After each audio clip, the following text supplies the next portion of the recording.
This is my first flight in the Hummel Ultracruiser. It's an ultralight that meets Part 103, which means no license is required to fly it. It took us about 6 months to build this plane.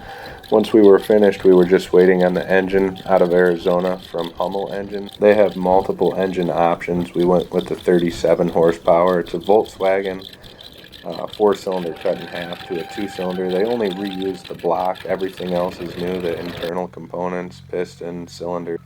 Luckily today there's almost no wind, so all I had to do is add power to take off. The stick stays in a neutral position and the plane just lifts off the ground like any other plane. It flies like a regular plane. The flight characteristics feel very safe, very docile, easy to fly, very little stick pressure. Overall, I feel safe in it so far. I'm going to do some more practices, see what kind of glide ratios we get out of it later. Climb rate's about 500 feet per minute. Takeoff run's 150 feet. To clear a 50-foot obstacle, it's about 300 feet. Landing distance is 300 feet. Stall speed is 28 miles per hour and cruise speed is 63 miles per hour. It's rated for 4 Gs. It weighs about 252 pounds. The fuel capacity is 5 gallons and burns about 2 gallons per hour. A couple small differences on this airplane from most regular airplanes. There's no differential braking, so you just have one hand brake. There's no flaps, and obviously you can see that there's no canopy currently on it, so it's an open cockpit. However, there is a canopy available. If you'd like to learn more, this weekend, June 3rd, 2023, there will be an Ultracruiser fly-in at KOZW. That's Livingston County, Michigan Airport. I will also attach a link to the website in the description.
This is my first ever landing in the Ultracruiser, so let's see if we can grease it in. The good news is if I screw up, there's a lot of people recording it, so maybe I'll make it on America's Funniest Home Videos.